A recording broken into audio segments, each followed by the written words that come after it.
Hi guys, welcome to this week's earnings season. I'm Randy Rowe And at then I. RT. Oh yes. Okay. I'm sorry, sir. I Yeah, cut you off there. no, it's Big time. alright. I don't even care. People know by now. At RT Rowe on Twitter. If you don't know, you know. Sorry about that. And I'm Danai at H&I on Twitter. I guess I was really eager Alright. to say my name there. It's been a while, huh? We missed last Right. week. Yeah, we have. I think we've missed 2 weeks now. So I think the people Two. might be itching. Did we miss 2 weeks? Or I I don't think I think so. missed Just every one. other week. I think I've accidentally turned the podcast into a fortnightly podcast. Which might happen, guys. So if it's not official yet, we've just been really busy and Busy. had bad schedules and bad internet and all kinds of things. But we're back and we want to wrap at least 20 companies, hopefully, in this episode. We want to really get this series wrapped up. So myself and Danai are going to rush through, not rush, but we're going to push through these companies, yeah, because I didn't realize how many we had ahead of us. And I mean, we're recording this now when June done. And what was a hell of a good day. Yep. For the markets, right? Interesting day. Yeah. I want to look at I just mention anything major that has happened recently. I mean, there are a couple of financials that are out, but as it is now, I think one of the most anticipated ones is still JMB, still not out. Jamaica Teas, I see the directors exercise their options that they spoke to us about. 800,000. Yes, maybe that's why they had to. I mean, they were smart. They had their, not smart, but they're fortunate, I should say, that they had their AGM right before. Did they? They had their AGM right before Corona, no so. No man, AGM was recent. Or it was mentioned. Oh no, so they put a proposal out for the thing there for the changes. Yeah, and the changes have to be done at an AGM, or was it going to be an EGM?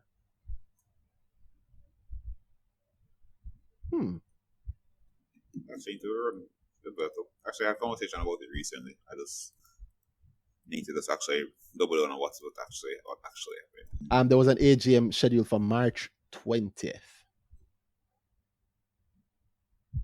But they also still did They did the AGM recently, very recently, last week I believe. No, yeah, they're part of the sorry, what I'm thinking here was that they were able to get their AGM in before Corona hit, but no, they were not. What they did was they got the board meeting in where they told us about the resolutions for it. Mm-hmm. There we go. Yeah, and then Corona hit and it had to get put off. So the JSC did that whole special session in court in order to allow a lot of companies to hold an AGM. I'm not sure. Don't was a part of it. I believe they were, man. Sorry? No, I'm not going to swear to it, but I believe they were. Let me check. Notice is hereby given. I'm looking at a reconvening notice. 2019 AGM for members of the company has been rescheduled and be held at the Pegasus on the 17th of June. Mm-hmm. And they had to wear masks. I watched it, so they streamed it. Yeah, but I don't think they voted on anything, did they? They did. They voted, but they removed the stock split from the stock split decision. Yeah, and I think what they're doing there was they're being safe. Mm-hmm. Yeah, just in case that any shareholders in the future choose to challenge the AGM, even though they followed the law. Mm-hmm. But I think they decided, put the stock split decision a little further down the road when people can actually reconvene again. I guess when COVID lift up completely, or when we've gotten more used to you working with it. But the other things, if memory serves me, I believe I had an episode. I don't remember which episode. Somebody can check right now if you're a good fan, or you can check earningseasonpodcast.com and look at all the episodes and see what episode it was that we spoke about the things with Jamty and QWI. Yeah. These guys can hear it from Danai's yarn. We are recording this late again. I don't know if there's anything else major. What else happened recently, Danai? Because I don't want us to be so non-current. True. And I know a lot of stuff has happened. Yeah, quite a bit has happened.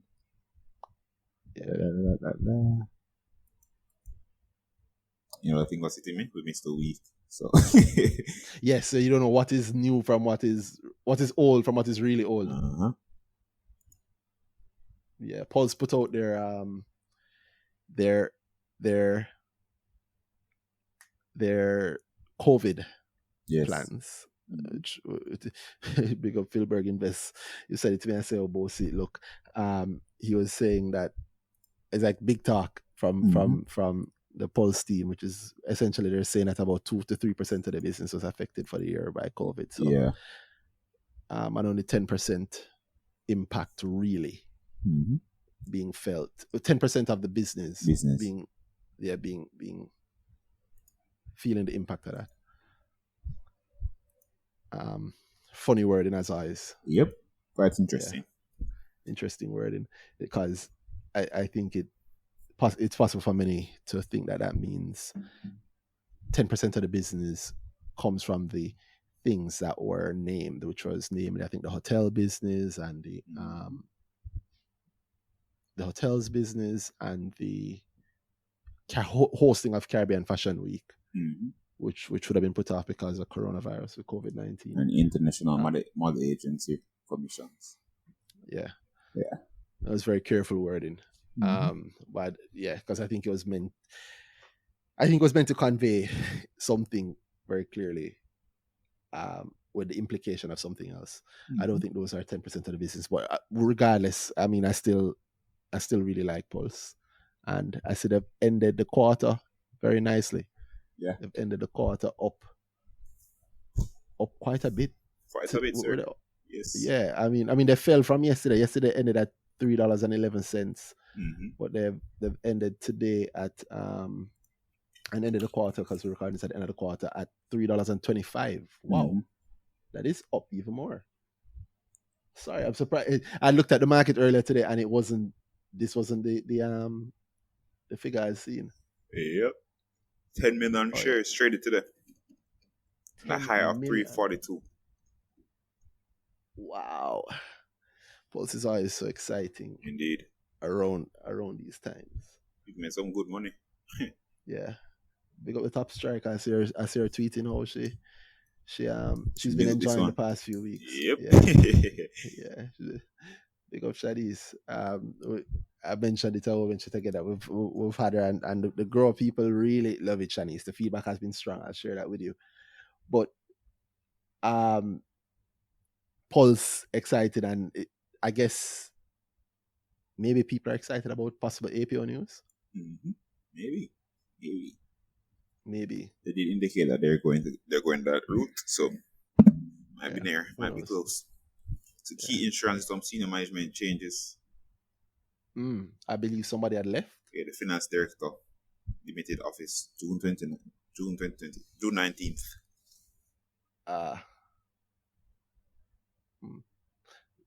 The management of Key has changed, but there's no surprise there. They have new ownership, so obviously, yeah. When you own something, you put in your people. Yeah. Yep. Yeah, go in your direction. Yep. Exactly. Still interesting, Key. I would mention APO earlier, so I guess it's almost mandatory that I have to mention Barita, who also ended the quarter. Ended the quarter up as well. Yeah. So almost a sharp increase just over the last few days. Ended the quarter at $60.36. Yeah. And when you could have picked it up for as low as $49 during the past few weeks. Yeah. And it has averaged in the $50 range, especially the low 50s for the quarter. Yeah, since the quarter start. So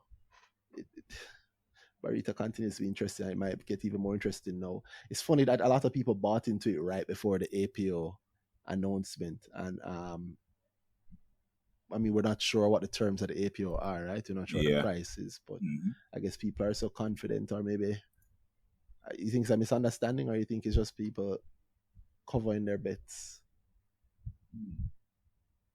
Who knows? Well, anything else you think happened? Anything else? I feel like I'm forgetting stuff, but I don't know. Yeah, it's been a while. It has been a while. People in time, this happens to us when you should say email us, email us, and tell us what topics you'd like us to talk about. Maybe we can make some of the interesting ones happen. Next interesting general accident increases shareholding in Motor One. So the Trinidad company they own, the general insurance company that they bought into, they've increased their shareholding to 65%. Wow. Yep. Big implications. Started out with both the Trinidad and Barbadian holdings. Motor One was a big grab for them. Motor One is the biggest taxi insurer in Trinidad. Has locations all over Trinidad, and Trinidad actually going through some eruption now. Yeah. Rough. I've seen some videos with some routing, it looks like. And police saying, hey, just make sure we video when you're shooting. Everybody afraid now, as they should be. I want people to stay safe. The petty side of me is remembering all the comments that were on Twitter in 2010 when Jamaica was going through its stuff. So really sad to see that somewhere like Trinidad is going through that now, you know. Rough. Guyana, I'm more worried about. Guyana seems to have inherited the oil curse early. My God. Election. The long-lasting election. Yep. The election where nobody has decided. No one is refusing. Is saying, okay, we've stood down. Recount happened. Yeah, that's the oil curse, and I'm wondering how that will get sorted out, because right now is not the time to have any eruption. Politics. Yeah. Everybody has it. Wow. Well, on that dark note, let's go into the review. Let me just jump right into it. The last time we spoke about lumber. That's where we ended. So we're kicking it off now with MAILPAC. Yep. So MAILPAC doing well since their last results. Yeah. Their last results, where the last results were pretty strong, right? They had, I think, one of the things that jumped to my mind immediately is that they had stronger profits, or is it stronger revenue? There's one of the results were stronger. Just open the document. in Q1 than it was for the Christmas quarter, which is usually their strongest, which indicates they had some strong numbers last time. Yeah. I think what a lot of people now are expecting is that Corona will allow them to have even stronger results, because so many people have been home and they have delivery services, and of course a lot of shipping still happens. That I think they have more space in terms of presence of mind for consumers now, in terms of drop shipping and their services that they're offering. But this was thing there. They had a little bump recently, and this was after the dividend announcement. So they come to the dividend. Their share price? Yeah, so June 25, they put out a thing there. Yeah, and you can see since it was June, on the day it was 185, and it's moved up now to 195. Yeah, and immediately the next day, it jumped. Yeah, so 2 million shares traded on that day. On the day after that, 786,516,000. Yeah, man. So people are anticipating a good dividend, I believe. I think so. I think dividends are becoming. I think there are some people in the dividend market, the dividend market, doing some strong hunting. You know, I seen some people know that the financials not giving the easy ones. Like NCB zone still shut down. Who said they paid? Somebody paid the other day, or said they would pay in light of the BOJ's revised request. I don't know who it was, but I will should probably do an entire episode just on that, because I don't know how legal it is for them to be able to do what they said they have done or intend to do. But I will see if I can get legal minds much brighter than my own to come in and comment on it. But MAILPAC, people expecting it to be good, and as you say, dividend consideration. But the thing there, the profit was up. Wow. And the profit was higher than it was in their December quarter. Yeah. Yes. Yeah. So good increase on the December quarter. Yeah. Which is generally a strong quarter for them, right? Yeah.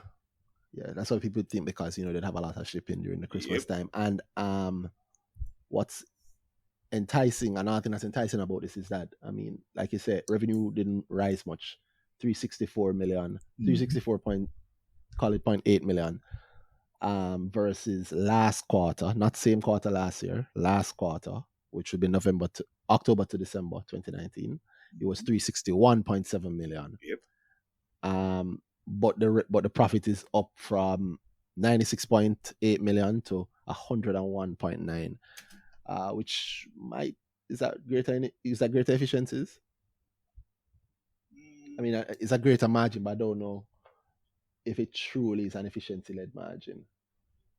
Probably not. The gross profit itself is down.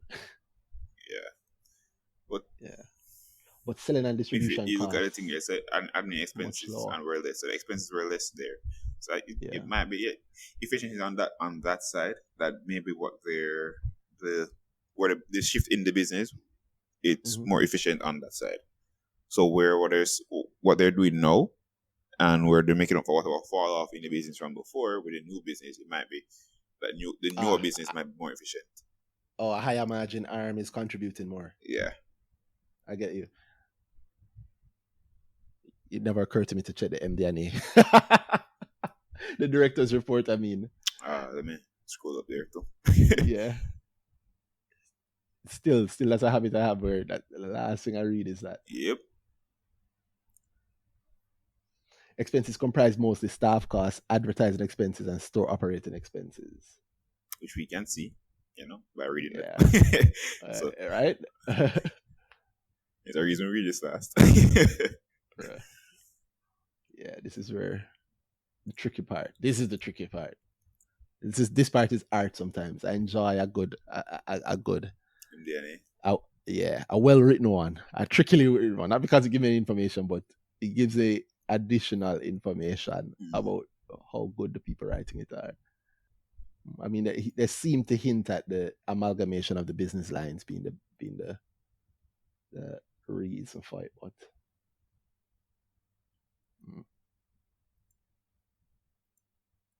oh well. I mean, MAILPAC, their business continues to be a good one. Obviously a strong one. Yep. Pulls money. It has good direction. It has good potential. It can go in a very good place.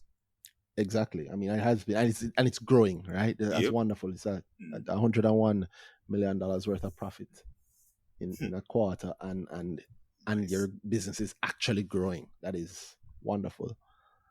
And you're in a sector that is growing, and who knows what can come in the future, right? And you're paying a dividend in your first year. You're not even listed 1 year yet. Oh, well, I shouldn't say you're paying a dividend. You're considering a dividend. Yep. Interim dividend. Interim dividend, yeah. That's. I mean, I hope they pay one. What kind of dividend do you think they'll pay? The amount? Yeah, I mean the yield, because I think the yield is going to be tagged to IPO price. Yeah. In consideration, because God, before you hear we said that that's what dividends are tagged to. I'm sorry guys, that's me slipping into some of the easier conversation. I know that I understand, so let me be clear. The dividend being tagged to IPO price is me saying that I believe that the board, when considering what to pay as a dividend, would be considering the average yield of the investor who would have gotten in at the IPO price, which at the time would have been $1. Mm-hmm. What's their thing then? What's their dividend? Their dividend policy 75 or something like that. I don't know. Look it up, and I will look at how the cash stay. Cash and cash equivalents. 194 mil. 75% on their profits. Up to? How the wording on that go? Oh, definitely up to. What the actual wording say? Companies admitted to JSE. Directors intend to pursue a dividend policy that projects an annual dividend of 75% of net profits available for distribution. Yeah, of course, after blah blah blah. Yeah, the need to reinvest. Up to 75%, but realistically, this is their first quarter report. They follow the calendar year. This is their. They're 3 months ended March. But you know that, right. Yeah. I figure it's first quarter. but Yeah. they have 194 million in cash. And cash It is their first quarter. They do follow the calendar. Mm-hmm. What were you saying just now about the cash? 194 million. Oh yeah. And if you look at the thing, their expenses ain't not that bad actually. No, it's a well-run business. It's a clean business. I really do like that. Yeah. Yeah. It's not heavily burdened by much. Mm-hmm. Yeah, they're I like the business, obviously. I just wondering what kind of dividend could come out of it. I don't see them paying over 1%. That would be amazing if they paid a 1% on this one, right? Imagine that. Amazing. 1%. You're saying something just now, Danae? I can see that 75 being paid out without a problem. Yeah, no doubt, right? As in, can they do it? Of course. Yeah. But what do they usually? I mean, they're for a quarter. 2 million. 70. No, I don't think they could do that. I mean, it cost them 76 mil to run the business for this quarter, right? Mm-hmm. 194 in cash. That's a lot. Yeah. All right, fine. But I'm sure they have other plans. Mm-hmm. And you don't want to keep yourself too low. Yeah. And they did. What's the retained earnings? A good amount of the money there was from the raise itself, right? Was it? Mm-hmm. Let me check. I mean, a lot of the money went to paying debt, which I did in December. They paid on 200 million worth of debt in December. In the December quarter, I should say. A 265 mil worth of it. But that was part of IPO proceeds. I remember that. Mm-hmm.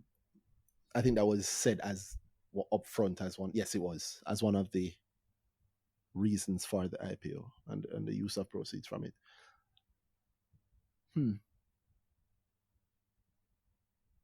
These guys might actually pay an impressive dividend.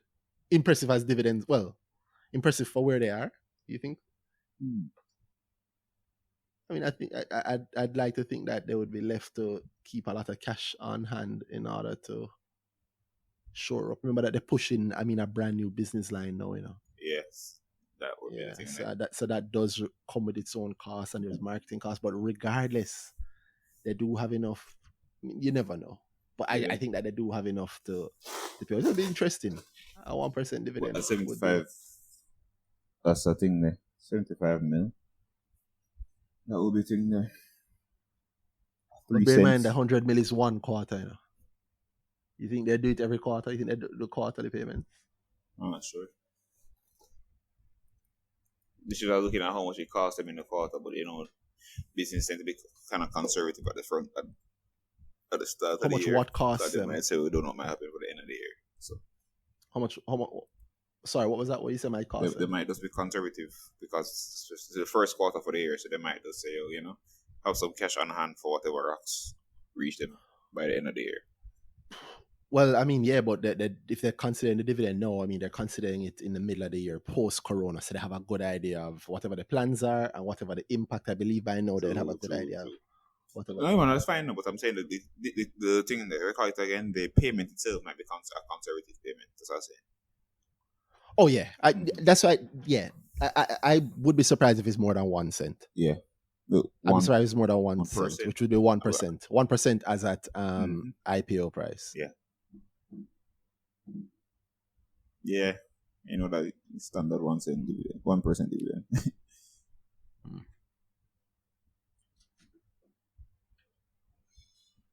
I really hope I'm wrong. I hope them blow us out of the water like a 4% dividend.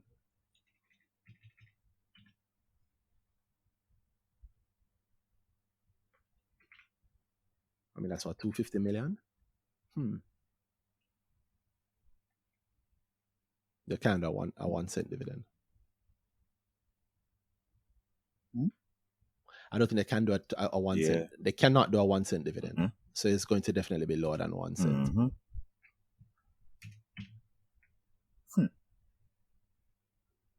Yeah, they can't afford that.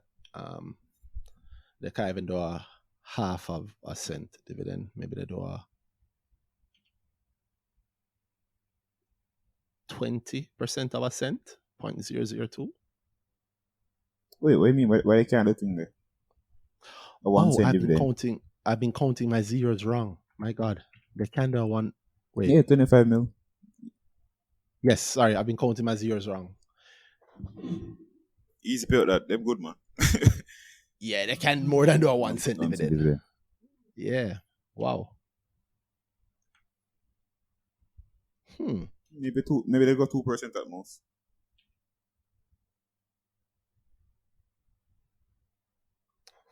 Yeah, I guess. So that's below the mandate thing there level, the policy level. 75 mil will be around 75 mil will be the policy thing there, the policy cap. Yeah. So maybe they got 2 cents. But 1 cent is an easy payment. Yeah, and leaves them with a lot of room. Yeah. So it's something nice, but you're still left with a lot of room. Jamaica is doing the perpetual. Let's bring in the unbanked and da. I think MAILPAC is working hard with that, especially with the thing they did with Western Union, where you can be a MAILPAC through that instead of necessarily having a bank account or such. Was it Western Union? I don't know if Western Union. I know there's a lot of. No, Western Union we're doing their own thing. MAILPAC has a special the card. Their own card. Yeah, they have their own card. A MasterCard. Western Union do not compete in business. My bad. It's okay, they don't sponsor, so it's alright. But yeah, I mean, we've spent. You remember? So last time we were doing this 8-minute thing, we've blown that out of the water on MAILPAC to say how we feel about it. Which I think by now, I mean, you have a good idea how we feel. What we should say, which we have been lazy and not saying, is that this show is not financial advice. I'm not a financial advisor, and neither is Dan I have. Yeah, don't take this as financial advice. Anything you hear here, opinions. Think about it, consider it, carry to your licensed financial advisor, please. All right. MAILPAC, I mean, continues to be nice. Let's see what happens. Let's see how this dividend influences that dividend hunger market. Yeah. And I think I'm going to have to do the next advanced grow on long-term and big money trading. Like some of the strategies there, people who want to hunt for dividends. So included in that would be like, an actual dividend hunting strategy. Things like that. The things I haven't heard anybody really talking about yet. Everybody talk about dividends. I want to be a dividend investor, but nobody really talks like they want to be a dividend investor. Right? Yeah, there are ways to do it. There are aggressive ways to do it. So where if you're serious about a dividend, it's like, a true dividend strategy is a cash strategy, A true dividend strategy is a cash producing, cash spitting strategy. Mm-hmm. Well, even like the thing that in the long term, I want to live on my dividends way in the future. I don't think we talk to that. Like, this is the simple what you need to do to get there. Nobody speaks to that. Mm-hmm. And what the aggressive build up to make it worth it thing is, or even not aggressive, even just here the form. Every quarter there are a set of moves you do to generate the most, or these are the things you look for, but it's coming. Well, let me not pour out anything else. It'll come in time. So MAILPAC look nice in my eyes. They look like in a nice position. Yeah. And they're still below $2. So assuming Corona gives them even better results, who knows? I mean, they're mostly fairly. They're a little undervalued, but you could say fairly, but not for a junior market company growing. Okay, who knows? Next up is MDS. I feel like I've spoken about MDS before. Sure. Maybe when we were doing results. I mean, MDS closed today at $6.40. Roughly fair value PE of 18.7 times. Actually down, meaning 6.4 is down from where it has been in the quarter. I think it had a quarter's high of $7.50. But I could be wrong in that region. So now down to 6.40. But a dip today. Maybe some people are cashing out. And we're missing the audited financials. Well, I think they're under the same. That'll be their full year, right? Because their full year ends March 2020. and they said they're a delayed submission to due to July challenges. Yeah. 15th. Mhm. COVID-19, right? Yep. So who knows? Maybe they have a really good set of results coming for the year. I know up to their 9-month mark, they were at 29.2 million in 9 months, which is way below where they were the year before, Mhm. which was 54.6 million. But people have been saying, oh, there might be one business that benefit from COVID. Yeah. At one point, I know they were limiting sales for some of the supplies because they had such heavy demand. Exactly. It's a long time to not have heard from them. You usually have questions on certain things. What supplies exactly, and how much those actually contribute to usual sales? What are they down on selling right now? They never think they went to selling into distributing sweetie. Mm-hmm. How that looking right now? Because I mean, maybe a huge part of that might have been schools. Mm-hmm. All those sweets are all over, but yeah. And distribution generally it's like a 1 to 2% business if you're lucky. Yeah. So you just look at the brands and you can say, oh, cool. Are they doing as well as I think they were doing? Just look at that. Just look at the places where you think, oh, COVID would affect them, and then you have to look at how that usually affects the business, and then you can see, oh, are they up on because of COVID or whatever. Yeah, I mean, who knows? It might be an easy one. Indeed. To see if they save the company in the last quarter of the year. Yeah, it'd be a hell of a save. I don't think they can save it. They ended their previous year at 112 million in profit on 2.2 billion in revenue, and up to December they're at 1.7 billion in revenue, and like I said before, 29.2 million in profit. So I don't see where it's coming. When we had our group link up, the chairman walked in. He walked into the thing there, into the room, into the he was there. It was at the link up, but he walked. Yeah, I know. Yeah, he was there. Yeah. Yes. Well, it's a great business to own if you own a whole heap of it. Yep, indeed. Yeah. I think that speaks to how it speaks to how I feel about it.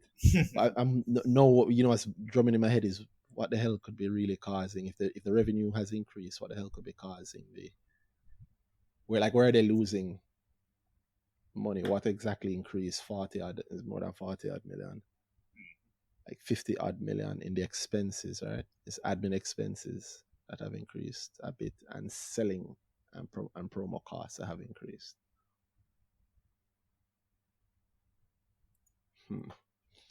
And there's a bit of a swing back in, I guess, other expenses the year before. The year before had a positive, but I guess there's maybe a cashback, or I don't know. But the selling costs going up is not necessarily a nice thing. It'll be very good to see those audited numbers too. Mm-hmm. And I hope it doesn't have like a huger other expenses line. Indeed. Yeah, tired of those. So MDS, I mean, okay company in my view. Like I said, I'd love to own it if I owned a lot of it. Yep. Yeah. Otherwise, maybe I would look at the Main Event Entertainment Group, one of the directly affected Corona companies. Woo. Why rough on them still heavy in the entertainment sector, and you know that go. After the revenue was cut off with this thing there, with COVID, the party stopped keep. Yeah, I mean, nobody's going outside, right? There's no more carnival. Yeah, some of the biggest events and the biggest times. Now we're heading into summer and there's no parties. All. Yeah. So no party, no nothing. Even AGMs get put off, which should have been a nice source of business for them also. I mean, some of them still happened. Yeah, channel star. Rough one. Yeah, pretty rough. But so I expect a big chop in the revenue, almost up. Right. Well, I mean, they just put out numbers up for the 6 months. The 6 months ended April 30th. So they just put out numbers this week, the Q2 numbers, and they have for the quarter they do have a big drop. Yes, for the quarter, 286.6 million is what 0.7 million is what they made for this quarter, and the same period last year was 438.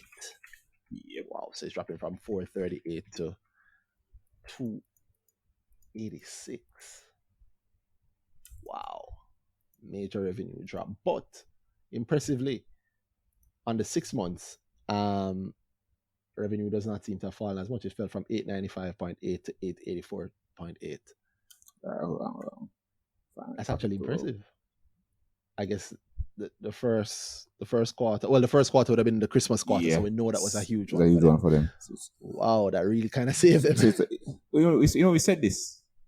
Do we say it here? Yes, we say that it's a damn good thing they had such a great quarter going into this. I don't know if it was on a podcast or the fans will make us know. But wow, on the bright side for them, here's something for the bright side. I mean, they're not going anywhere. They're the major player in their sector for a reason. But if the major player in the sector take a 200 million hit in revenue, and this is a well-run company, imagine a less. Yeah, imagine somebody less who have the cash resources. Somebody might just fall out of the business or get swept. Or the clients might just move out of the end. Yeah. Corona exposing more pre-existing conditions. Because, wow. If the big guys are feeling this, Imagine. Yeah, because I mean, at the end of the quarter, I should say, I didn't actually say, they reported a loss. Mm-hmm.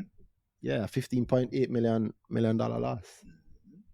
And they can afford to take the loss. And I mean, they're good. They're more than good. In terms of cash, they actually ended the quarter with more cash on hand. They're fine. Right? Yeah, they're more than fine. Same period last year, they had 58.7 million in cash. This year, they have 143.6 million in cash. So, I'm going to open the previous report so I can check what it looks like. Because I want to see the cash at the end of the last quarter. So the comparison of this quarter specifically, as I want to see. Okay, you want to see? Okay. Yeah, because I did. Because the usual cash flow 6 months. So yeah, well, open the previous it's a snapshot. Yeah. And maybe them don't want people like you know. For them thing that So interesting, eh? So they ended last quarter. Mm-hmm. January 31 with cash of 100 million, and they ended this one with cash of 143 million. So they made they ended this quarter, but cash wise better than they started it. Mm-hmm. So despite which is to be expected, meaning a higher revenue business with a loss is to be expected that they would have ended with an increase in the cash position. Well, based on the type, you know what? I'm being biased because I immediately started thinking about the type of business. Yeah. Yeah.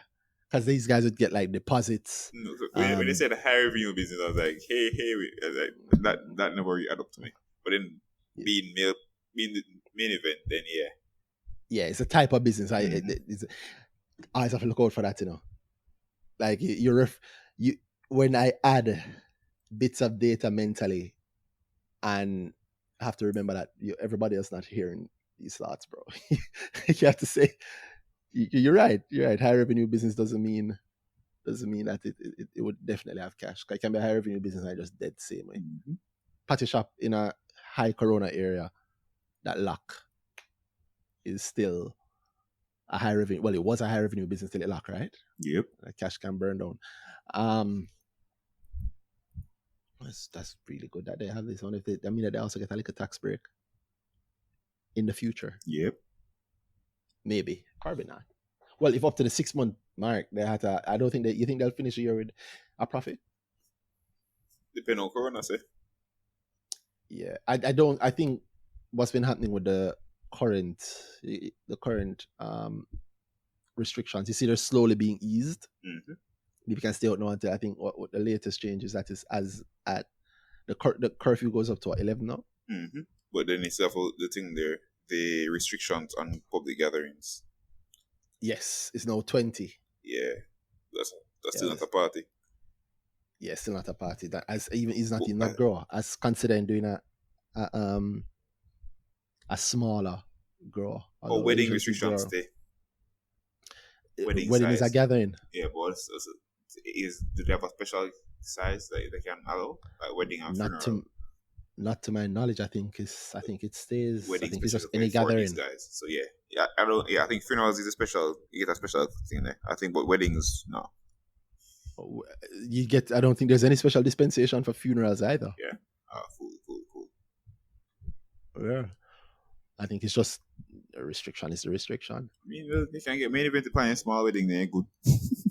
Or you small funeral. They'll shy away from that one. If I dirt.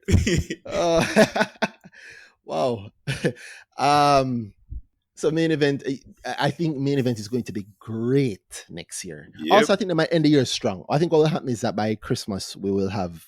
Well, I think there's also going to be an election this year, and that's going to involve some amount of events that I would be surprised if main event don't get some of that, just because of the quality of the work that they do and the size that they're able to provide. And they're probably getting very versed in offering like tooling up to be offer corona safe events. Yo, you know what? Then a side note, this is a tangent. Guys, so sorry about that chop you'd have just heard. I went off on a tangent and I decided to spare you guys the tangent because it didn't work out as clearly as I hoped it would. But we were talking about main event, Meeg, and I don't remember what was the last thing we said, but I think we can wrap it to say that I think that they are in dire straits now, but not dire straits. Yeah, I shouldn't say dire straits. They're in a tough situation now because of Corona. For them, COVID is not an excuse; it's reality. Mm-hmm. And after Corona, they should be well positioned. Well positioned, and I suspect Corona is maybe causing a lot of their weaker competition to die off. Mm-hmm. It's a long-term opportunity for them. Yeah, might be very immediate. Some of these companies live within the cash flow, so some of these companies might not be able to take a 6 months drop like this. So it might just see customers switch over to the stronger people. Yeah, renting stock. I mean, yeah. I mean, if the companies don't exist, the companies don't exist anymore, right? Or worse, well, not worse. I should say better. You might see main event acquire a thing or two. Right now is a great time to acquire things if you have money, Indeed. Whatever others are fearful. But big up Buffett. Anyone I mention him, Sorry, his small home in Omaha. Bigger than mine. It's reality, brother. The man did not become a billionaire to live in a small home in Omaha. I'm sure he still owns it, of course. Went past the jet on the avenue. Out at the back of the ranch, which I believe is where he actually does park it. Next up is Mayberry Best Friends Limited. We can book Mayberry and Mayberry together. The MIL and MJE. Yeah. We will speak in very clear terms because I don't want to get my co-host in any issues. I'll say what I can and leave what I can't. I think MJE is the easier one to start with. I'm going to go into MJE first, as in to bridge into MIL, because they don't affect they have on each other. But MJE is the easier talking point with, you're the market down, and they actually invest while they're across the market. The big thing for them though is SVL. They have a large holding of SVL, which I believe still makes up. Let me stop that belief, because I think 47% of the holdings are in SVL, as of the last numbers, and they saw a hit of a price change in the company, 46% down, which means a lot, and most of the holdings are, we can see they put their top 10 holdings, I believe, here.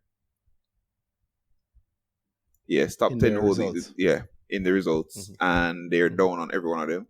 The market saw a big hit from COVID. They're a large company, so they invested widely. And so they actually have a market hit. They actually can say, the market is down, so we're down. So as most funds would. Yeah, man, a lot of money, so you can only so much can go into one thing, right? Yeah. So yeah, so After $1 million, it gets hard. and them are billions. And So- they have billions. Yeah, there we go. So yeah, so they're down on that. The effect that was on Mayberry. Mayberry is their parent. 72% owner. Yes. So so they report MJE's numbers. So they take a hit if MJE goes down, and they take a pause. They get a nice chunk if MJE goes up. Mm. The holdings, not the company, not the price, the holdings. And since MJE is a large number, big gains for MJE, big gains for MIL, big gains, big losses across. Mm-hmm. MIL's numbers, you can see in the quarter, they took a $1.2 billion loss. Boy, that hurt me, channel. $1.2 Why it billion hurt you? loss. No, because I can imagine that feel like I complain when I lose, when I don't X amount of million, and imagine how they feel being down on $1 billion plus the third channel. I mean, different levels have different feelings, you know. To them, True. they might just be, Yeah. at their level, who knows? This is well, might say, if you opportunity by others are yes, fearful. yes, But you can yes, see a big thing there, a big negative understatement. So firstly, they're down 50% on net interest income. Ooh, Yeah. okay. But that's just 10 million of the money. 50 million come from net interest income last the corresponding quarter, same period last year, and they got 10 million this quarter. But their big money for them is the revenue lines below that, and a heavy loss they took from MJE. So MJE translated losses to them, but not MJE alone, but MJE and their total investment portfolio. So unrealized gains, they had that number, which MJE contribute heavily to. They had a $1.13 billion loss. When you look at it, that's pretty close to the loss figure that they made. So I believe most of the losses would come from MJE.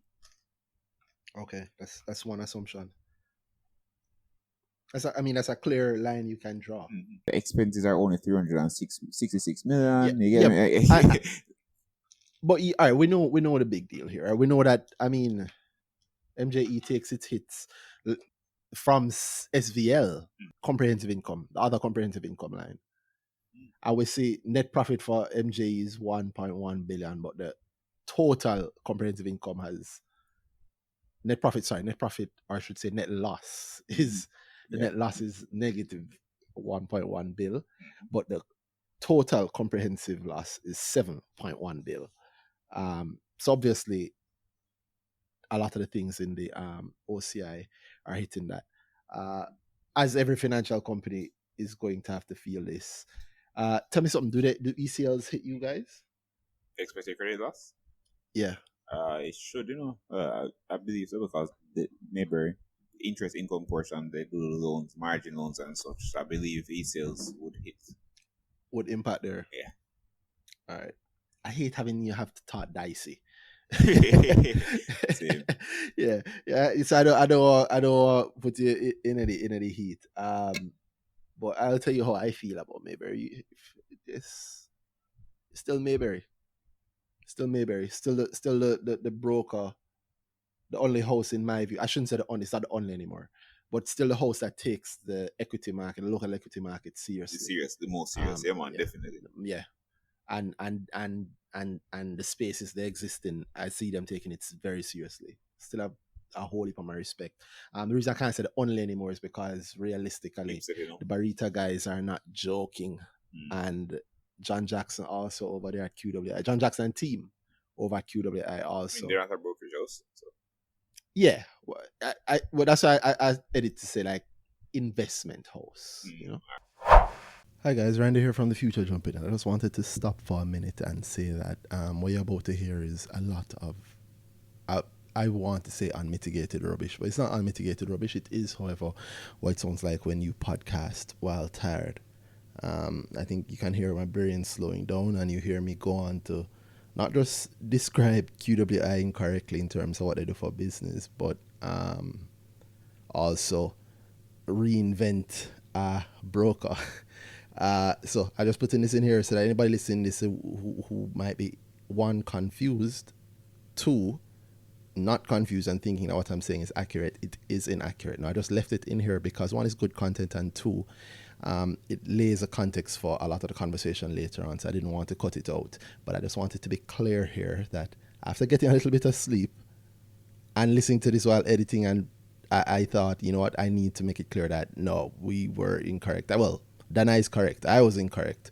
And I am aware now that I was incorrect. Okay, I just want to make it very, very clear. So don't worry, you don't have to tell me. I am well aware of what QWI does, and I know they're not consumer facing. Outside of the fact that yes, you can just buy the stock and you benefit from the expertise, which you hear Danai point out, just like MJE. All right. So with that said, here we go. We're going back into the conversation. But remember, I know I was wrong. I got some sleep and my brain started working again. No podcast while tired, guys. But you're right. They're not a brokerage house. You are correct. What do they do? Because they do offer service to the public, you know. Oh, QWI? Yeah. Like you can go to their office and do service. Yeah, man. Have you looked at their website? What service? I don't know. That was my point, that I don't know, but I'm pretty sure that you can actually get a service from them. Maybe I'm wrong. That's news to me, actually. I don't know they offer services. Maybe something in the future, some might come. Maybe.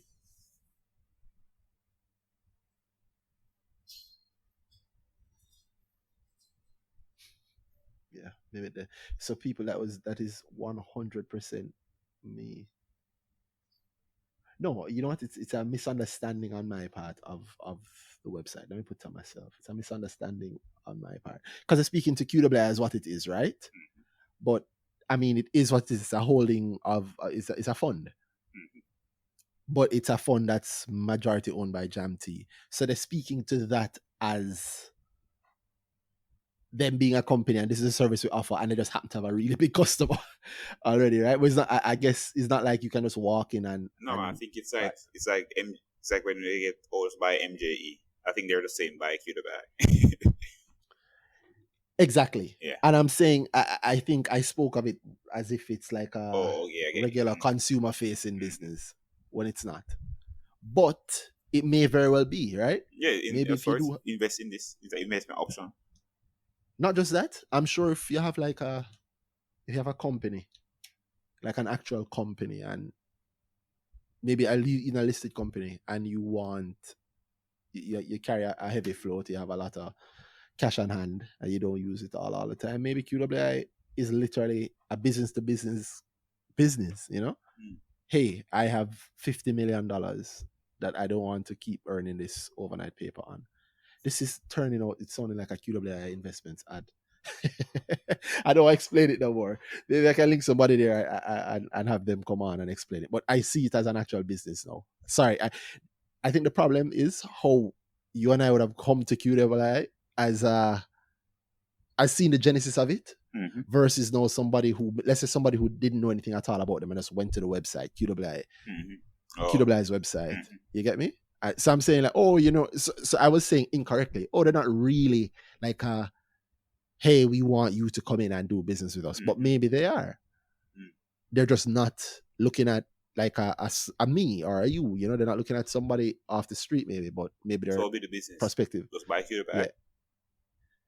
No, maybe let's say have Randy's trucking, and based on how it works out, you know, running cost for it is 50 million or 30 million, but I have 70 million in the bank. So I know I always have this extra 20 million sitting there instead of earning little to nothing on it or earning just buy whatever paper. No, not buy QWI either. So I wouldn't say buy, like I guess it would be, so I would want them to issue shares for me. I don't think that'll happen. Because then they would have to why would it happen? They have the permission already to issue shares whenever they want, don't they? Do they? I believe they do. I'm speaking without checking, but I believe that they took that from the jump. No max. Unlimited shares, having shares unlimited outstanding it still means they would have to and the ability to issue as needed. I'd have to see But that. again, I'll have to check that. I would have to go and check it. Look at us not doing the usual research. But I can see QWI as a business, as an actual we want you to choose us. So business, not just buy the shares. Them take away this invest to again to increase their investment or increase the amount of money they have basically. Just issue more shares on the market to a certain person who give. Yeah. So the diverse investor. Basically, that's what you mean. Yeah. But then issue shares as needed. That'll be thing there. That'll water me down. But you gave them the permission. That's I need to check that. If that's there. If they said it, if them say it from, I mean, I'm not a lawyer. I don't know company law like the back of my hand, but I can't see where that can be an issue. I can't see where a guy can say something. Yeah. No, but if you give me the permission though, I know, man. So I think maybe they would have given you would have given them the permission from IPO if they said it in the prospectus. Then, but company law or something. It's all well, no, the prospectus can't go against it. Yeah, company law makes sense, man. It can't. No. I'm not saying it makes sense. I was saying I might have a view as a company that what I'm doing is okay, but the law say later on you hear otherwise. Yeah. Well, I know the law says you have to get shareholder permission. Them. Yeah, that is known. However, I also know that you can ask for the ability to issue shares as needed. Yeah, and they're not the only ones. Didn't something like that? Didn't I could be wrong, but doesn't Cygnus have that ability? I have to check that. No, we're definitely going to have to go on. Oh, look at that! More episode content. Yeah, more. It's work with a good payoff. I'm not complaining about that actually. Yeah, it's so funny. The only reason I know that you like this is the same reason I think I like it is because it's something that I'm not sure of, and I want to. I know the work is going to allow me to be 100% sure. Bridget asked me the other day because we just randomly talking about some company, not on the market or anything, but it just became a point of deep analysis for me to look at what it does and whatever. Is this something? Is this where I like investing? There's a puzzle. Yeah, and it has a I've been thinking about that same thing. That's why I like it. One of the reasons is that it has a definite, like an immediate and definite payoff, meaning there's a point past which you know whether or not you're right or wrong. Yeah. Yes. Like without a doubt. Like whether or not I like it. Exactly. But that leads us down another road that we don't need to go down right now. How the hell did we get to QWI? I know how we got there. You're talking MIL and MJE, and QWI and JAMT are very similar to MIL and MJE in that one owned heavily by the other, one is a fund administered by the other, that sort of thing. Interesting stuff, and there will be episodes on the stuff that we mentioned here in terms of the allowance to issue shares whenever and however. So yeah, you said that. Yeah, and I have to check it here as positive people because I'm thinking, can I go check it now anyway? Well, no, I'm going to stay on track. We're going to stay on track. So I'm going to jump past MIL and MJE and we jump to MPC, Caribbean Clean Energy Limited. The company that's now a fund, or is a fund that's MPC. I mean, why they jump to mind is that they did change. They're one of the first companies last year. I think they changed how they recognize something in terms like of. I said, problems again with that. So things change back now. Change back. Yeah. Oh wow. As in problems specifically with that, or just corona problems? Just recognition, because the audit results came out today. And you know that within the reviewing process of the financials and the year-end discussions with the company's auditor, an appropriate change in applied accounting policies has been identified. Necessary changes have been identified and will be elucidated in the management report of the quarterly financial report to be published soon. And what I'm reading from here is the delay notice which came out earlier. A delay of 10 days is expected, and therefore the publication date is presumed to be February 24, 2020. And of course, we know that when that happens, Corona hit. But one that they hinted at it there when they say appropriate change in applied accounting policies, which means one of the IFRSs, yeah? Mm-hmm. And we know which one was the big one that they did. So, you think they might actually switch back? If them switch back, things don't look as good for them? Yeah,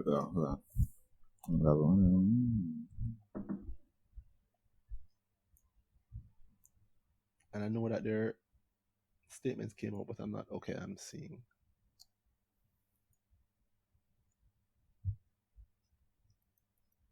So what did I see today? No, something did come out. Audited financials, yes, see that. Audited financials For December 2019, yeah. Oh, okay. I'm looking at the first quarter ended March 31st. No, wow, sorry. The wrong thing. 2019. December 2019. So the delay is for the thing there. Delay the full is, year numbers? No, man, the delay is for the interim financials figure ending 31st of March.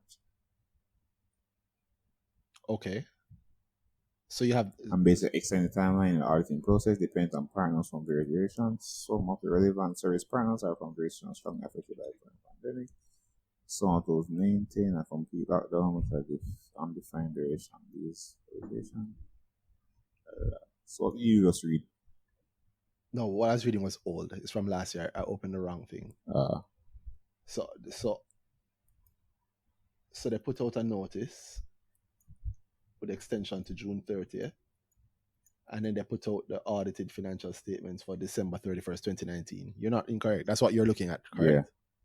And okay. The unaudited result report had net change in unrealized gain. The unaudited or the audited?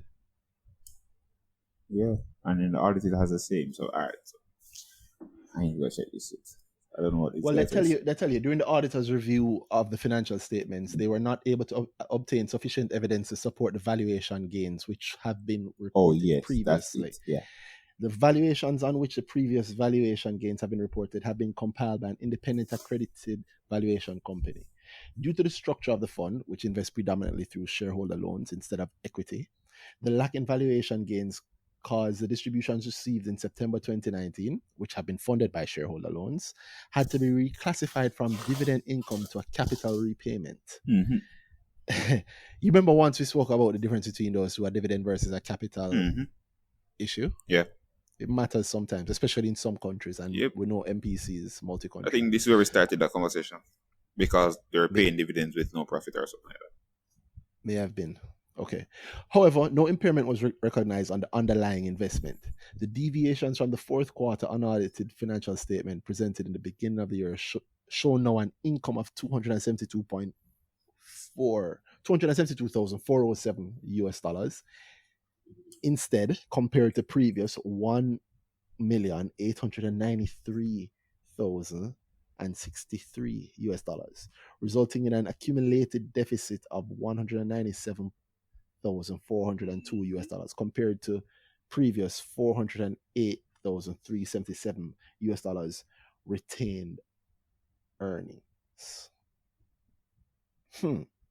Why did they use retained earnings instead of profit? In other words, tell me if I have this wrong, Danai. In other words, they're saying they had to reclassify it, and the dividend apparently counted before to the fund as income, but now that it's counting as a repayment of capital invested versus dividend, they can't classify it as revenue. Yeah. So because it can't classify as revenue, it also couldn't make its way to the profit line. So then they could not retain earnings. So they have a loss instead of profit. Wow. Due to the reclassification of the distribution received as well as the distributions paid, investment in the fund was adjusted from $11.5 million US down to $9.9 million US, and the share capital was adjusted from 11.12 to 10.1 million US. Wow. Wow. That does not come across very well at all. So these guys have had to reclassify their income. And the fact that they've had to reclassify their income, well, what I think. Guys, you see why the audit report is important? Auditors saving the day again. Wow, let's give the auditors some credit here. So wait, so what is this actually saying? So is it that they're saying that thing there? The previous profits that they reported, the valuation gains aren't what? Aren't. All right, so here's my Are they saying I'm they disagree with the valuation gain? No. Here's my understanding. I could be incorrect. Speak to an expert, a professional, as we are not. Remember before, they were dealing with a fund like a business, and so money to the fund from shareholders. The fund was funded by money given by shareholders. And that's my understanding. I could be incorrect. Then they reclassified how MPC, the company, recognized their holdings. So they now started to recognize themselves as a company that held a stake within a fund. So they recognize gains on the shift in the valuation of the fund. Yep. So it was no longer share profit because the dividend thing over there worked out for them, I believe. Because they were. I don't know if the dividend thing wasn't working out for them as much as. So remember, at first they booked it as share of profit in associate, and then they moved to a stakeholding, say a stakeholding in a fund type of thing. So before share profit in associate was just recognizing the company, the company's actual as a thing there. Yeah. So they're just company do whatever it turn profit, then okay, so now it's a thing there. It's associate company of ours, right? And whenever we get a dividend from it, it would not show in the thing that it wouldn't show in our, it wouldn't show as profit when we get a dividend from that company. Get me? The same thing will go through JMB. Continue. Book share profit, they don't book thing, they don't dividend as you can't book the dividend. Yeah, man, I'm with you. I'm with you. So now that they book it as a shift, the valuation, so valuation gains now. So okay, so they move away from that to a stakeholding in a fund or so, the type of thing like an investment stake. Cool. So you book the valuation, the change in valuation of that asset will be booked as a revenue, and also book dividend gains from that as revenue. Yeah. So now the auditor is saying you can't book it that way anymore. We don't agree with you recognizing it that way. So they're saying it would appear that way to me, and so they're saying you have to. Let me make sure I'm not misreading because it would seem like they're saying that you previously were recognizing it that way, and you said then that the fund moved in valuation from X to Y, right? Now we're saying that we don't recognize you owning the fund that way. I've lost myself. They said they were not able to obtain sufficient evidence to support the valuation gains. So I wonder if they disagree. It's privately. Yeah, they probably disagree with it, and I think how it works.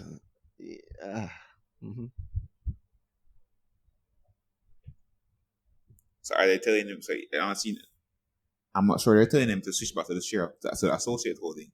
I just think they're saying, hey, the valuation, me and you have two different ideas of if that's correct. Not just that, but because if they change how they recognize something, that's a major thing. That's like Sagicor and X1. Mm-hmm.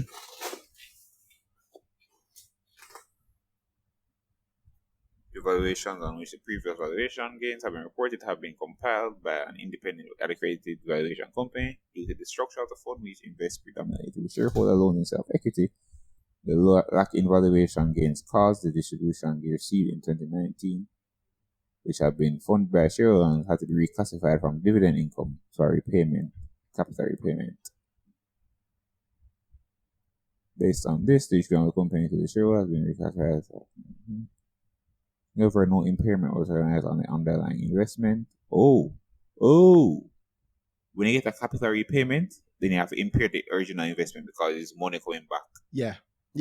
But you do the same thing. That's still the JMMB example, meaning dividends are reduce the capital standing. Like it's I'm screwing this up because I'm not saying it the right way, but that's like the dividends don't touch the P&L. Yeah, exactly, correct. But are they saying the capital?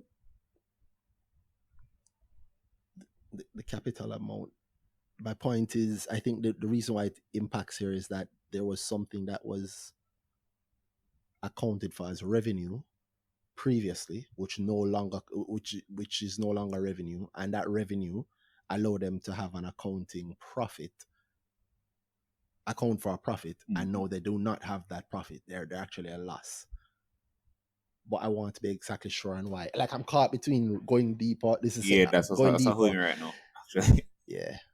I think I don't want to delay it, and I don't want us to get distracted either. I think MPC deserves its own episode. Yeah, and I don't want us to guess our way through it either. I want us to do the guessing in a space where we don't feel like we're rushed.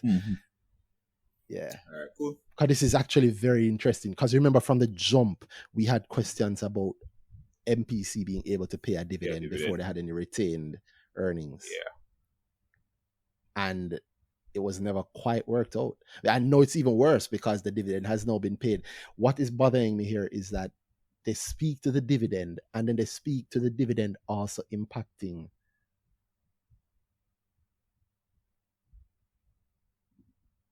I think I understand it. It's a share. I don't know why I'm confusing myself. But we'll save that one for its own episode. MPC, look out for it. Maybe we can even get somebody from the company to confirm with us, or give their view if they're open to it. And maybe an accountant. Obviously not the auditors. That's not allowed. I wouldn't expect it. But yeah, maybe we can do something on it. Unless you want to keep going that way. No, I realize I need some to actually look into this deeper. Yeah, this one is going to cause, like, I can see myself right. It's just going to cause me a whole heap of research immediately. But I want to get some more companies down. So next up we have Margaritaville. And boys, another rough one for them. MTL, Margaritaville Turks Limited. Yeah, Corona slapped them. How things look with them? I mean, they're in tourism, so they've been, them operate off of the cruise ship thing. So, yeah. So they're directly affected. Not so nice for them. At all. Is this an old report, or am I looking at the wrong thing? No, they're reporting up to the end of February. That's when their third quarter ends. I have that right? I do have that right. So they're reporting up to the end of February. And that's our 9 months, our third quarter. Revenue is looking nice for them. I know you're talking about revenue is looking no. No, well, I mean, the revenue increased $5.5 million last year to $5.8 million this year. That's February though. That's right before the hit. That's right before right COVID. Before Corona hit. Same like ECL. Yeah, just like ECL. Yeah. Do you know why they do that? Why they report up to February? You have any idea why they pick that for the financial year? What do you mean? Or the it's just, I don't know, but it's just not on a conventional 3 months. Yeah, but there must be a reason for it. I suspect it might have something to do with the tourist seasons. Maybe yes. Yeah. Maybe. Yeah. Because tourist seasons follow a certain not necessarily a certain schedule. Yeah. But yeah, hit by Corona. Shot through the heart. Still, it's a good thing. A good quarter right before. Exactly, right? And Margaritaville itself, I mean, strong backers, and they have a strong asset base. I'm sure they're worried. I am sure they're worried because they eat a lot from the cruise ships, correct? I think it's public now. I think it's generally known now that most cruise shipping companies, the earliest date they have is like September or October to start back. Most of them, I mean, all over the world. Yeah. That's just it. So I think these guys might have to take a heavy hit. It'll be interesting to see how local tourism changes. I said it before that I think we might see more of a focus on locals being included in the tourist product, versus just not exclusively, but so heavily overseas people. I believe locals make up about 10% of the business of the tourism sector. Locals are also going through it, so. Exactly. And but hey, I saw Instagram over the last 2 weeks, people, and I see all the pictures on Twitter. It look like everybody staying at a nice little hotel. yeah, So that only goes so far down the tourism trickle, you know. Yeah, and it's not the same level of The tour dollars bus spent not run at the all. same way, exactly. Yeah, you're not you're not going to fool $3 for that cup of coffee. Well, I can't say that. It probably costs more than that. Wow, let me put my coffee down. I mean, MTL, they're going through it, but I think they're strong. I think they'll survive, Yep. and I suspect they might find opportunities in this. And they're a good quarter right before they hit, so stay strong. Stay strong, yeah. And these guys obviously know what they're doing in terms of money. Business all around. They're not new. They do well for themselves. The principals. Yeah. They seem to know business well. Yeah, and they know the markets. Yeah.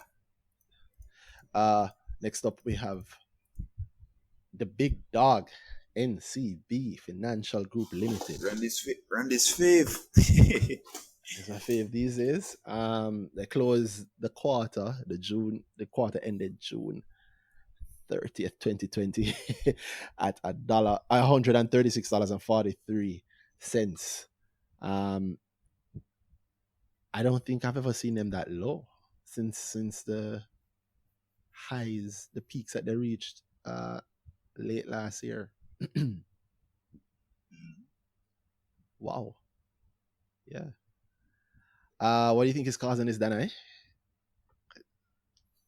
What do you mean? Well, sorry, they were lower yesterday at 135.05. It's 131 today, didn't they? And they traded as low as yesterday. They traded as low as 131. Today they traded as low as 135. Not so bad. Yeah, not so bad. That share price is going through it. This is NCB's is a great example of a share price is not a company. Mm-hmm. Them always feel it. Not, then everything else going. The company is not its shares. Mm-hmm. Whenever there's anything like heavy around in the market, then NCB gets hit. Which is funny because then they bring the market average down with them.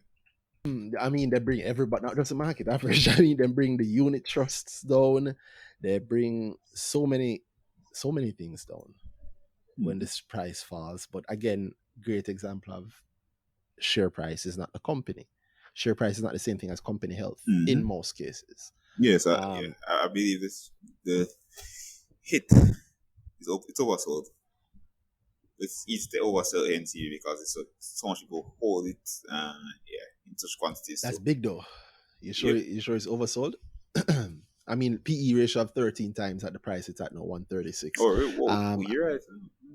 Yeah, and they have reported up to March 31st, 2020, which means we don't see the April, May, June. We just finished the April, May, June quarter, right?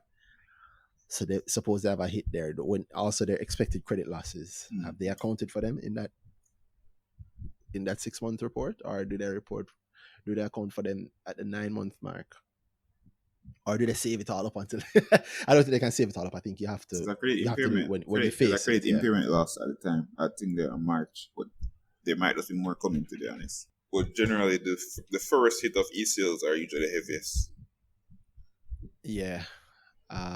If it's one company that is extremely spoken out, is this one, right?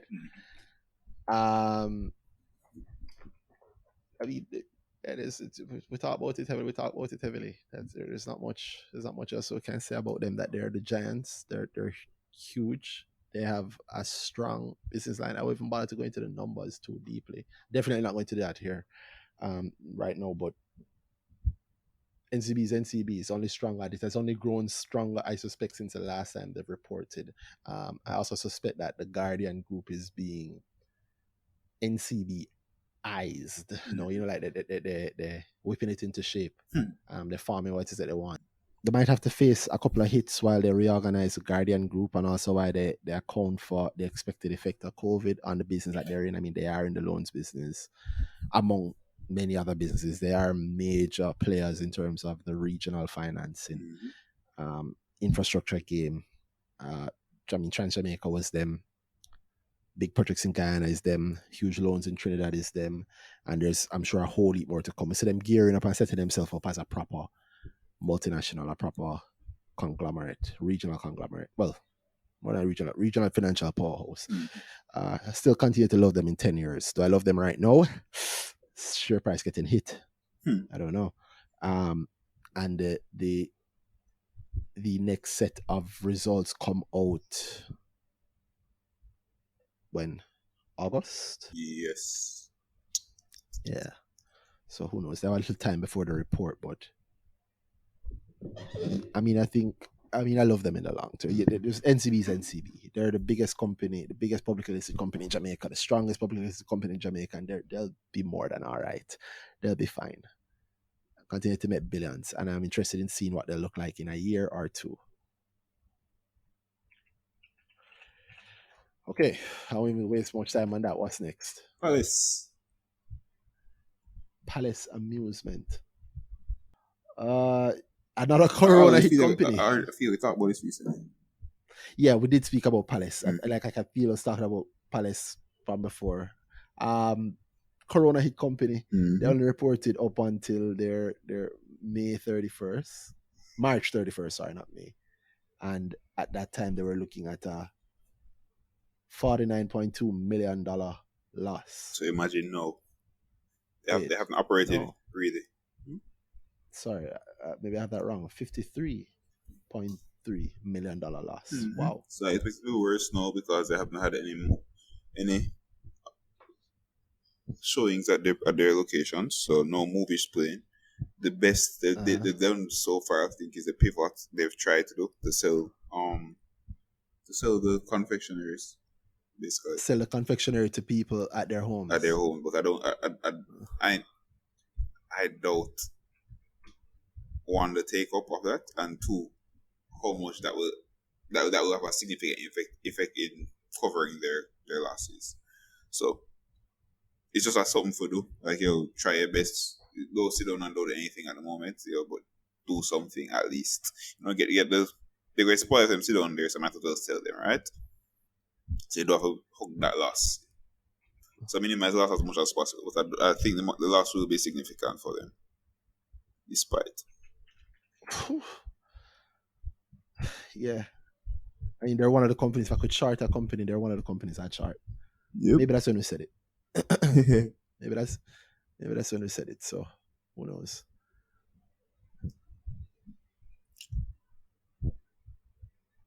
Who knows? Yeah, not much more to say about Palace. Yep. Yeah, really going through it. Yeah, yeah. I feel it for them.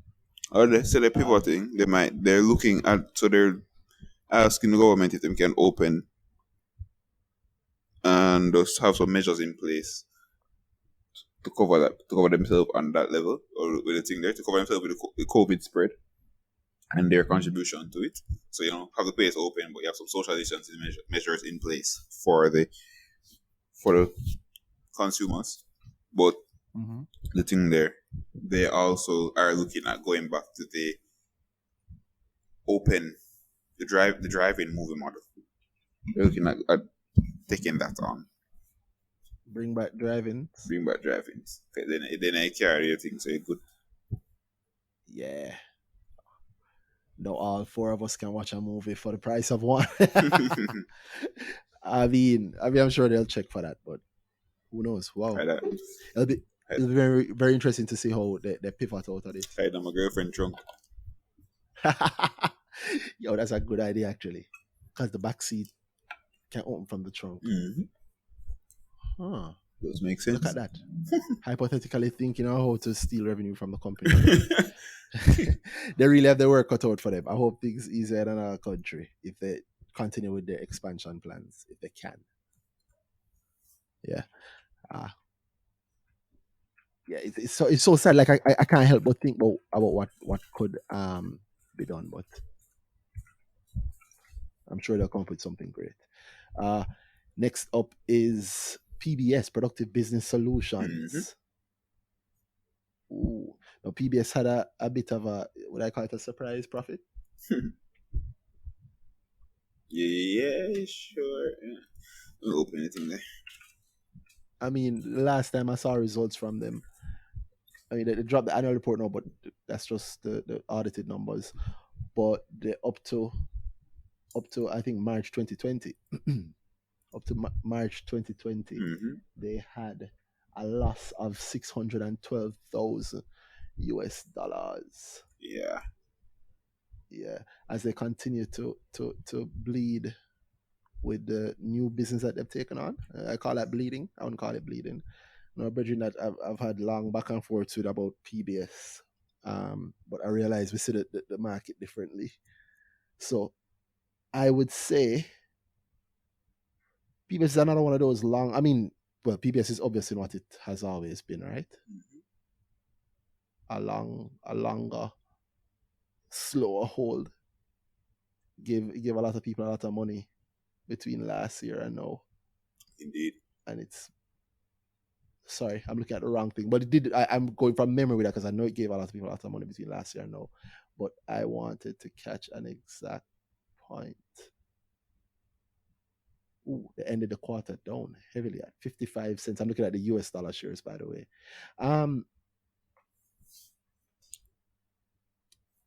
It's one of those boring companies. I don't know. So, yeah, I'm sorry.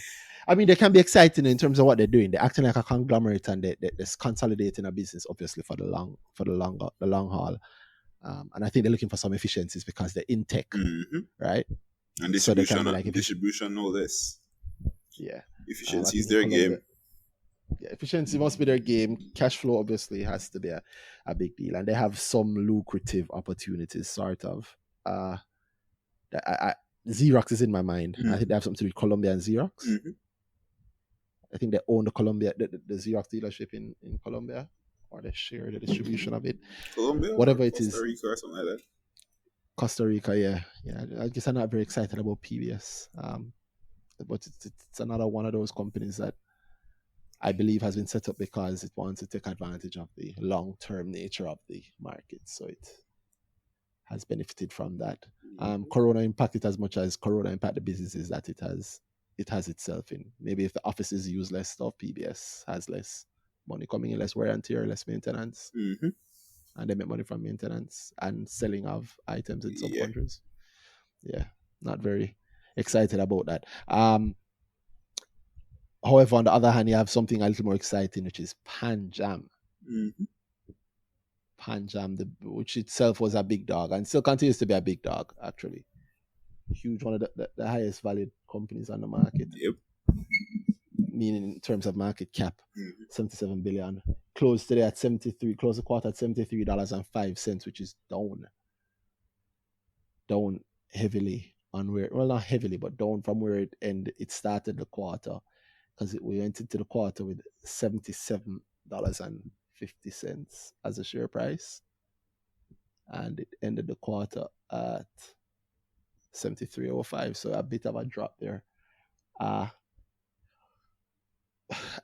think PanJam benefits and suffers. So people think of it when they think of Sagicor, or maybe that's just me. Yeah. I think maybe they might have something interesting coming, but that's me and my flights of fancy. Yeah, man. There's the house spoken to some degree that the hotel for the last, I remember they were planning to do an APO or rights issue or something like that. One of those type of things. We've yet to hear where that's going, but they had a hotel building out in Mobay. And first I heard of it was the thing there. Well, not first I heard of it, but they were doing some. They're seeking loan money to do it, and then they said there is some APOs. They're gonna think of doing an APO for whatever reason. So there's stuff coming, but I know they wanted money for funding something. Yeah. They do have some amount of JMB, and they recognize JMB's share price in their the trading gains from JMB in their income statement. So they are tied to Sagicor. They are tied to Sagicor and JMB at this time. But I mean, you said, I mean, they earn from JMB's share price or from share price? Yes, because they're one of the smaller owners. Yeah. I think that 8% or something they bought. They have something like that. Yeah. Anybody who wants to know can check the top 10 owners, which are in the financials. So they have associated companies that are exciting. I mean, don't they? At one point, people were speaking about. Oh yes, the thing there. About Chuka coming to market, and I believe they have a stake in that. They own Newcastle. Yes, and they which owns Walker's Wood and Busher Brown sauces. They have the Courtyard Marriott, and they have I think are they the ones who have? They have ITEL. Yeah. Oh, they recently took a stake in ITEL. From 15%. And they also have Tropical Battery. No, they have Tropical. Tropical. Who's Tropical? Yeah, I think they have Tropical. I think they have Tropical. Yeah, I know Shoka is thing there. It's Portland. Shoka is Portland and Panjam, and I think Portland has a piece of Tropical too. Okay. Yeah. So Portland is Tropical Battery. That I do know because Portland did put a stake in there. Portland, Portland invested in thing there. In the Tropical Battery, in a diverse assets Inc. So that's the thing. That's the Melville family holding, I think, or the holding that they own. The thing that it is Tropical and Chocolate. You know, I'm saying it for correctness. I'm saying you know, I don't know that's for a fact, you know, but I would believe. Yeah. Well, regardless, Panjam has been around for a long time. Obviously, it also has a 30% stake from Sagicor, which should have faced a hit, and we know Sagicor might have even more of a hit to face because, again, Corona and the expected credit losses that all financial companies are facing. Yeah. But Panjam is also one of those older Jamaican companies that has survived many things and will continue to survive many other things. Indeed. The old and slow, and less old, but also big in terms of its fund. You mentioned it earlier. Is the next company that we have, which is PJX, Portland JSX Limited. They've been in profit for quite a while now. Profit button turner or profit switch. Yeah. You remember they put out a notice? Was it last year? They put out a notice stating like they was kind of putting it on the nose to people, saying, "Hey, we just want you to know that our investment phase of our business is done. Here we go." On January 15th, they put out a notice saying, Portland JSX Limited has completed its investment phase and looks forward to accelerating growth of profit and shareholder value in 2020 and beyond. I'll jump to just what the company's chairman said. As we enter 2020, the company has completed its investing phase, and we are pleased with the portfolio of 10 businesses that has been built. There are quality businesses that are diversified geographically and across sectors, and the portfolio includes smaller, higher growth, younger businesses, as well as mature industry leaders.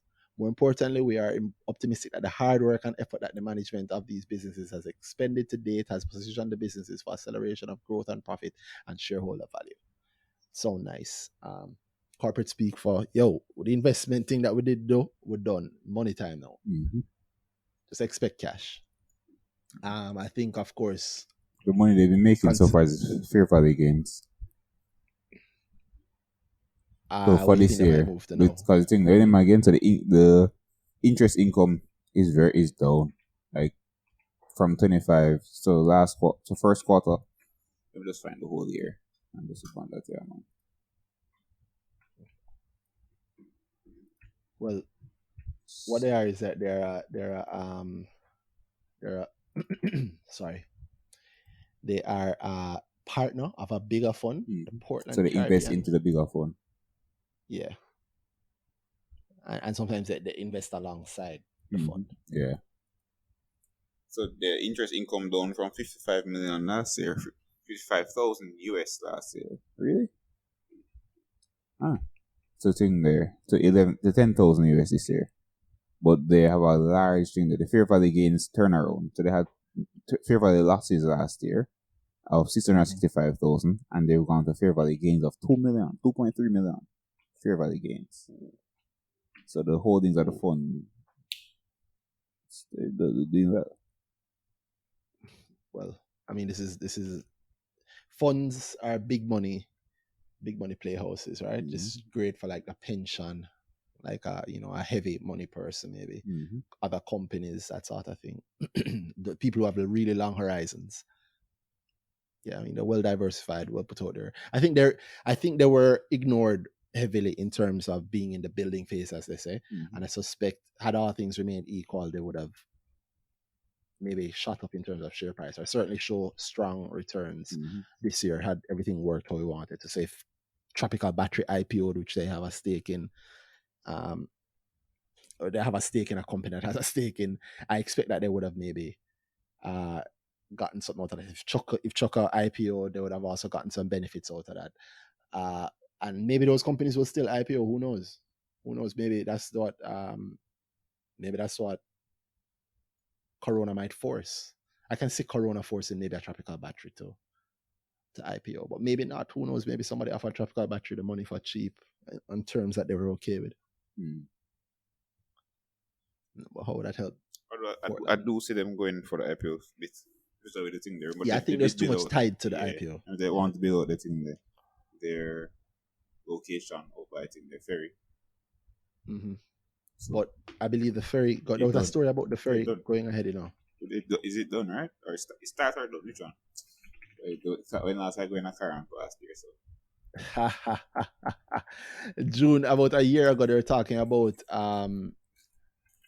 putting 60 million into it, and up to March this year, they're saying that they're eyeing the IPO after they relocate, so they're almost done. Yeah. But then again, that's up to March. I like this story I'm looking at is Sunday, March 1, and anybody who pays close attention to the market would know that 3 days later, as soon as the first case was reported, the entire look at the market changed. So they may or may not be going ahead with that. But I believe that they will. I mean, it has a beauty of it, right? They still have to finish the work that they're doing. They still have to pay for all of the stuff that they have. I mean, the bills don't stop just because Corona come, right?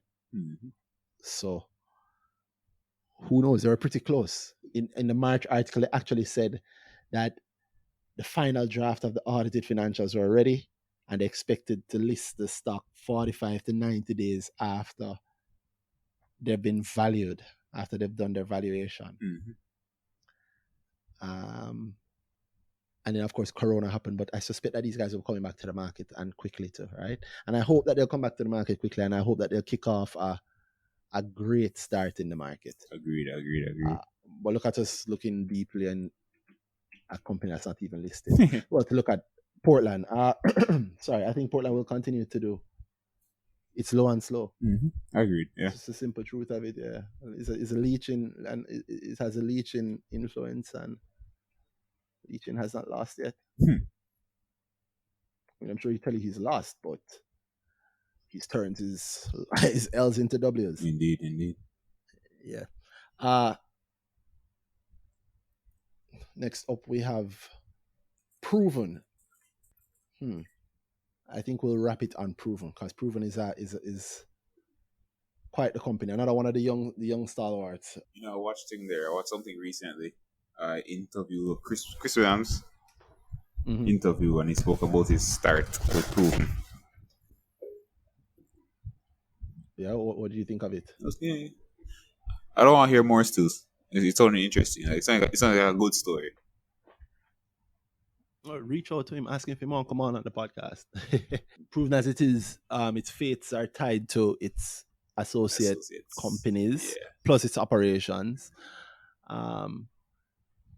Its associates are its biggest associate company is JMB, right? And JMB is very likely to face some financial hits because of Corona and ECL and JMB's own ownership of Sagicor Financial. Yeah.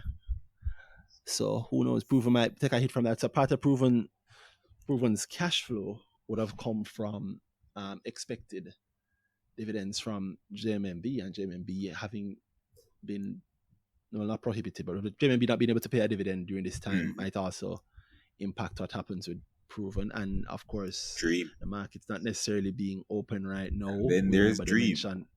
Exactly. Dream IPOing. And Dream hasn't made any money. We see why didn't put off? Dream Weekend. But they have thing that they said no refunds. Yes, they did say no refunds, right?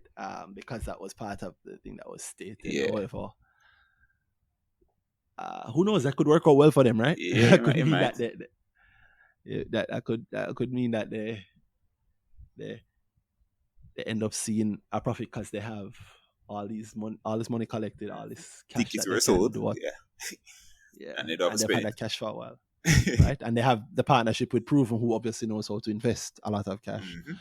So that might help actually. They said that they said that they'd be back next year. So that'd be good. They have another associate. What is that associate? Not us. AFS Basel. I don't know. Oh, that's that bank. Yeah, So you're Basel saying so the next subsidiary is Access. Basel is a subsidiary. Because Access is not thing an associate. Associate no, because they sold out so much. Yeah. They had an APO also. The APO closed. the APO never was. Yeah. And they said that it was closed. Then they came back and said that I guess maybe they didn't follow. I wondered about that. Maybe they didn't follow to the T the APO rules, or did they? But they made sure to update everybody in terms of what happened with the APO, which is pretty much to say that it was closed.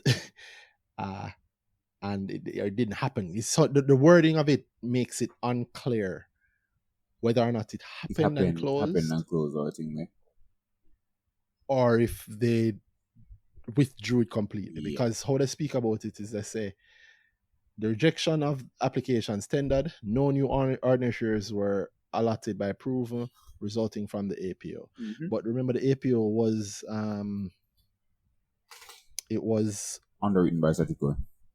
There we go. So I guess there might be some might go on, no? So I don't know, because of ambiguity. I don't know if it's that okay, the offer is closed. It's closed. We don't want to take anybody else's money, but Sagicor, because as our underwriter will fulfill the obligation, and then we'll go forward whatever deal, and then whatever works out. We get the money from Sagicor, and we'll go forward and do it. Or we're just not doing this APO right now. Sagicor keep the money, we keep our money. I'll just do the thing. I'm not sure what's happening there, so I want clarification on that. But my hopeful mind is telling me that it's saying to me that I want Sagicor to do its thing and give them the money, and then they go for it and make the deal, and then we work out in the market to hold whatever else happens. That's my hope. But yeah, I hope so too. I don't want to run away with hope, so that's where I mentioned ambiguity.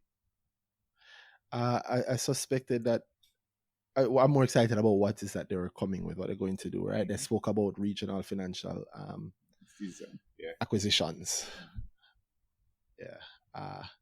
I just want to see what it is that these guys are buying. And whatever it is that they might have wanted to buy, I am assuming that it must be even more attractive. It must be even more attractive now, months into the coronavirus, right? Anybody who needed money before was selling, probably even more influence to do it. Or who knows, maybe a date has passed. Want to watch because they want to watch it, but also they would also have to face some of their own expected credit losses. Would they? I'm just trying to figure out what kind of hit they have coming outside of the loss of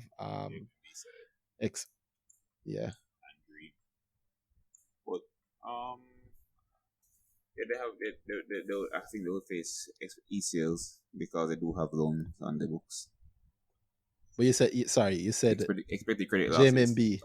You said JMMB and ECL. You said JMMB and Dream. Yeah. But and Access.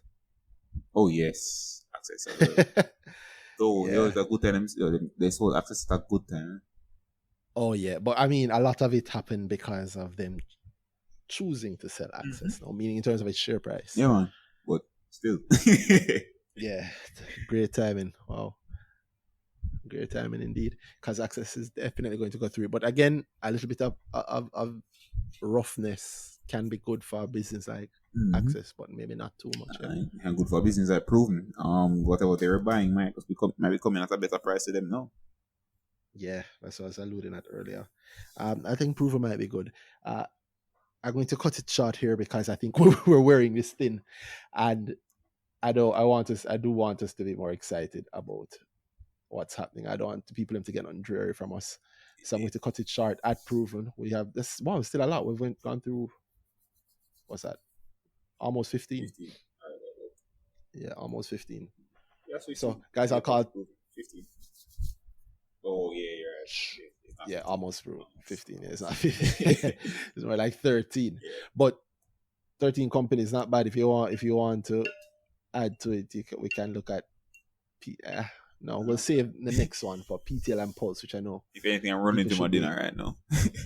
There we go. So, guys, thank you again for listening. We're running through these one quickly. I'm going to ensure that we actually have some guests also on this. So we're going to try and bring some people back to help us with the analysis of these and hear maybe some other views other than the stuff you'd have heard from Dana and I. Maybe somebody can come with something. Cover also may say, boy, I need to check this. Yeah, definitely. Definitely. With that said, this has been this week's earnings season. I'm Randy Rowe. And I'm Danai. It's right, boy Randy. You're still on the draw with this one now. He's Randy Rowe at RT on Twitter. And he's Danai at H Danai on Twitter. And this has been this week's earnings season. Big up. Big up.